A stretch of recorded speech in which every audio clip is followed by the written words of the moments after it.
आज़ाद बोल इंडिया आप देख रहे हैं, आपके साथ में आदिल खान आज़ाद। दुनिया को सुकून की सांस नहीं मिल सकी। इस्लामाबाद में चली 21 घंटों की मैराथन बातचीत बिना किसी नतीजे के ख़त्म हो गई है और अब जंग के बादल फिर से घने हो गए हैं। अमेरिका की बेजा मांगों और हठधर्मी की वजह से ये डील सिरे पर नहीं चढ़ सकी। 12 अप्रैल की दोपहर ईरानी पार्लियामेंट के स्पीकर मोहम्मद बाकर गालिबाफ ने बातचीत ख़त्म होने के बाद अपना पहला ऑफिशियल बयान जारी किया। गालिबाफ ने साफ लफ्ज़ों में अमेरिका को इस नाकामी का जिम्मेदार ठहराया। उन्होंने एक्स पर पोस्ट करते हुए लिखा, हमने इस बातचीत में नेक नियति और अच्छा इरादा दिखाया था, लेकिन पिछली 2 जंगों के तजर्बे की वजह से हमें सामने वाले फरीक पर बिल्कुल भरोसा नहीं था। दोस्तों, गालिबाफ ने ये कहा कि अमेरिका इस बार भी ईरानी डेलीगेशन का भरोसा जीतने में बुरी तरह नाकाम रहा। उन्होंने इस पूरी कोशिश के लिए पाकिस्तान का शुक्रिया अदा किया। दूसरी तरफ अमेरिका के नायब सदर जेडी वेंस ये कहते हुए इस्लामाबाद से रवाना हो गए कि उन्होंने अपनी तरफ से बेहतरीन और आखिरी ऑफर दे दिया था, लेकिन बात नहीं बनी। यानी एक दूसरे पर इल्ज़ाम डाले जा रहे हैं नाकामी के। दोस्तों, बातचीत की इस नाकामी के साथ ही स्ट्रेट ऑफ हुर्मुज़ पर भी टेंशन उरूज पर पहुंच गई है। ईरान ने अमेरिका के उस दावे को फिर से झुठला दिया है जिसमें ये कहा गया था कि उनके 2 जहाज़ों ने हुर्मुज़ पार कर लिया है। ईरान ने सख्त वार्निंग दी है कि अगर किसी भी जंगी जहाज़ ने, वो चाहे अमेरिका का जहाज़ हो या किसी भी ममालिक का, अगर किसी भी जंगी जहाज़ ने बिना इजाज़त वहाँ से गुजरने की कोशिश की तो उसे तबाह कर दिया जाएगा। दोस्तों, मेरा मानना है कि 21 घंटे की माथापच्ची के बाद खाली हाथ लौटना पूरी दुनिया के लिए एक बुरी खबर है। अमेरिका ने ऐन वक्त पर एक्सेसिव डिमांड्स रखकर उस भरोसे को तोड़ दिया है जो बड़ी मुश्किल से बन रहा था। जब तक अमेरिका अपनी दादागिरी वाली शर्तों से पीछे नहीं हटता, तब तक मेज़ पर बैठकर किसी भी मसले का हल निकलना नामुमकिन लगता है। अब अंदेशा यही है कि डिप्लोमेसी फेल होने के बाद अब फिर से बारूद और गोलों की ज़बान में बात होगी। बातचीत ख़त्म हो गई, ये बात डील नहीं हो सकी, ये बात कुछ घंटे पहले आई, लेकिन गालिबाफ के बयान, जेडी वेंस के बयान सामने नहीं आए थे। जेडी वेंस के बयान की धमकी भी सुन लीजिए। ये सीधी मुनादी है कि जंग होकर रहेगी और महाजंग होगी। बातचीत फेल होते ही ईरान को बंद लफ्ज़ों में बड़ी तबाही की महाजंग की धमकी दे दी गई है। इस्लामाबाद में 21 घंटों की लंबी जद्दोजहद के बाद आखिरकार वही हुआ जिसका डर था। कोई समझौता नहीं हो सका। ईरान और अमेरिका के बीच डील नहीं हो पाई। अमेरिका के वाइस प्रेसिडेंट जेडी वेंस ने बातचीत खत्म होने के बाद मीडिया से बात करते हुए इस नाकामी का सारा ठीकरा ईरान के सिर पर फोड़ दिया है। जेडी वेंस ने बहुत ही सख्त लहजे में कहा कि बुरी खबर यह है, बैड न्यूज़ ये है कि हम किसी समझौते तक नहीं पहुंच पाए और मुझे लगता है कि ये अमेरिका के मुकाबले ईरान के लिए कहीं ज़्यादा बुरी खबर है। दोस्तों, ये एक खामोश धमकी है जिसके अंदर एक बड़ा तूफान छुपा है। वेंस का ये बयान साफ इशारा कर रहा है कि अमेरिका अब ईरान पर दबाव और पाबंदियों को और ज़्यादा बढ़ाने वाला है। जेडी वेंस के मुताबिक अमेरिका ने अपनी शर्तें मेज़ पर रख दी थीं, लेकिन ईरान ने उन्हें कबूल न करने का रास्ता चुना। इस बयान से साफ जाहिर हो रहा है कि अमेरिका ने समझौते के नाम पर ऐसी शर्तें थोपने की कोशिश की थी जिसे ईरान अपनी बर्बादी समझ रहा है। वेंस का ये कहना कि ये ईरान के लिए ज़्यादा बुरा है एक तरह की खुली धमकी है कि अब अमेरिका डिप्लोमेसी का रास्ता छोड़कर फिर से एग्रेसिव रुख अपना सकता है। और आपको याद होगा, कल 11 अप्रैल को डोनाल्ड ट्रंप ने एक बहुत बड़ी धमकी देते हुए कहा था कि भारी भरकम एडवांस हथियार जहाज़ों पर लोड हो चुके हैं और अगर ईरान ने हमारी बात मानकर, हमारी शर्तें मानकर डील न की तो उस पर उन हथियारों से हमला होगा जो दुनिया ने कभी नहीं देखे। जंग का बिगुल बज चुका है। अब एक और खबर सुनिए, मज़े किसके आ रहे हैं।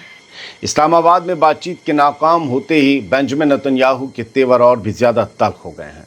उसने फिर से ये शेखी बघारना शुरू कर दिया है कि ईरान के ख़िलाफ़ उसका मिशन अभी ख़त्म नहीं हुआ है।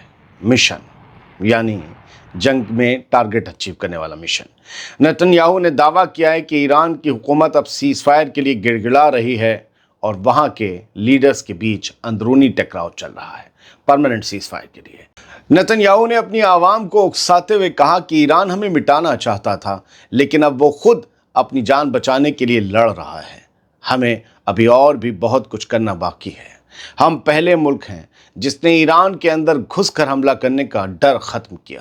مجھے وہ جوش اور فخر آج بھی یاد ہے، وہ یہ کہتا ہے، سب کو جوش میں ڈال رہا ہے لیکن نہیں بتا رہا بربادی ہو رہی ہے۔ اپوزیشن کہہ رہا ہے اسرائیل کا تم میں گودا نہیں ہے، تم نہیں ٹارگٹ اچیو کر پائے۔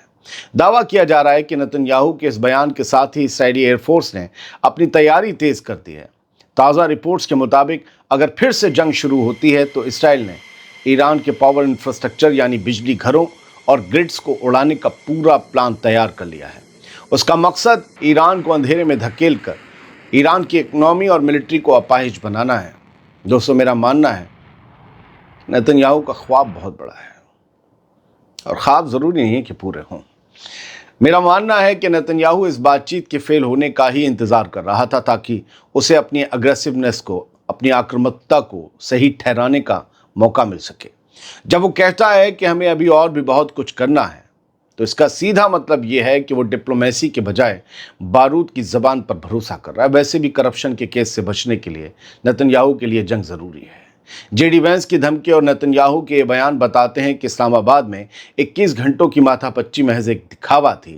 اصلی مقصد تو ایران کو گھٹنوں پر لانا تھا، جو وہ آیا نہیں۔ اب اگر پاور پلانٹس پر حملہ ہوتا ہے تو یہ جنگ صرف فوج تک نہیں رہے گی بلکہ عام عوام کے لیے بھی قیامت بن جائے گی۔ ہمارے اور آپ کے اوپر اس کا برا اثر پڑے گا۔ اسٹریٹ آف ہرمز بہت لمبے وقت کے لیے بند ہو جائے گا، تیل اور گیس کی سپلائی ٹھپ ہو جائے گی اور پھر کئی ملکوں میں وہ دیکھنے کو ملے گا جس کی کوئی بھی ملک یا اس کی عوام کلپنا نہیں کرتی، تصور نہیں کرتے، جو نہیں چاہتے کہ ایسا ہو۔ 40 دن میں قطاریں لگ گئی تھیں۔ جنگ اسٹریٹ آف ہرمز کی وجہ سے ہی ہو رہی ہے کیونکہ ایران یہاں پورا کنٹرول چاہتا ہے وہ یہاں ٹیکس وصولے، اور امریکہ کو پتا ہے کہ اگر یہاں پر ایران کو ایڈوانٹیج دے دیا تو پھر نہ جانے دنیا کے کس کس کونے میں ہمیں کسے ایڈوانٹیج دینا پڑے گا۔ یہ سمندر کا پتلا سا راستہ پوری دنیا کی بربادی اور اسے ہلا دینے کی قوت و طاقت اپنے اندر سمیٹ چکا ہے۔ حالات خراب ہیں۔ پاکستان میں بات چیت تو ناکام رہی، لیکن اس بات چیت سے جڑی ایک ہیڈ لائن یہ دیکھیے کہ ایران کے جو فارن منسٹری کے اسپوکس پرسن ہیں اسماعیل باغئی، انہوں نے یہ کہا کہ اسلام آباد میں ہوئی بات چیت بھلے ناکام رہی لیکن ڈپلومیسی کبھی ختم نہیں ہوتی۔ اب یہ ایک بڑا اشارہ ہے کہ ایران کو اب بھی بات چیت پر بھروسہ ہے اور وہ اب بھی امریکہ کے ساتھ بات چیت کرنا چاہتا ہے یا کر سکتا ہے اگر شرطوں کو آسان کر دیا جائے اور دونوں طرف کی عزت کی جائے۔ ایران's FM spokesman: Islamabad talks fail but diplomacy never ends. Diplomacy کبھی ختم نہیں، اور آپ جانتے ہو دنیا میں کوئی جنگ ہمیشہ نہیں چل سکتی۔ جو یہ سوچتے ہیں کہ پوری جنگ ہوگی، یہ برباد ہو جائے گا، وہ برباد ہو جائے گا، آپ سوچو نا، اگر ایران برباد نہیں ہو سکتا نا تو امریکہ کیسے برباد ہو جائے گا؟ تو بات چیت کی میز پر تو بیٹھنا پڑے گا۔ یہ اشارہ اسی کا ہی ہے۔ جو لوگ یہ نہیں سمجھتے انہیں سمجھنا چاہیے۔ Iran اپریشیٹس Pakistan for facilitating talks with US۔ Iran نے پاکستان کا شکریہ کیا امریکہ کے ساتھ ایران کی بات چیت کروانے کے لیے۔ فارن منسٹری نے کہا کہ بھائی شکریہ پاکستان کی عوام اور پاکستان کی حکومت، آپ نے ہماری بڑی مدد کی۔ جے ڈی وینس کہہ رہے ہیں، US وائس پریزیڈنٹ، کہ Iran has chosen not to accept our terms. Iran نے ہماری شرطوں کو نہ ماننے کا فیصلہ یا آپشن چنا کہ آپ کی شرطیں مان لیتے تو سب صحیح، لیکن آپ کی شرط، آپ تو جہاں پناہ ہو بھائی، تسی گریٹ ہو، تو اب جو ہے وہ آپ کی شرطیں نہیں مانی ہیں، لہذا اب جنگ ہوگی۔ بہت بہت شکریہ سر۔ سوتا ہوں، انسان ہوں۔ اپڈیٹس، جب اپڈیٹ میں میرے پاس ایک فیصلہ آیا گھنٹوں پہلے کہ بات چیت ٹوٹ گئی، لیکن کس نے کیا کہا، ہو کیا رہا ہے، وہ ڈیولپمنٹس بعد میں آتے ہیں، کیونکہ پہل تو ملک سے نکلتے ہیں نا ڈیلیگیشن، وہ نکل گئے، کوئی امریکہ گیا، کوئی ایران گیا۔ اس کے بعد کیا ہوا، یہ کہانی وہاں کی ہے، تیاری کیا ہو رہی ہے، یہ کہانی وہاں کی ہے۔ اب اس کے آگے کی ڈیولپمنٹ اس کے اگلے ویڈیو میں آئیں گے۔ بہت بہت شکریہ، سلامت رہیے، خوش رہیے۔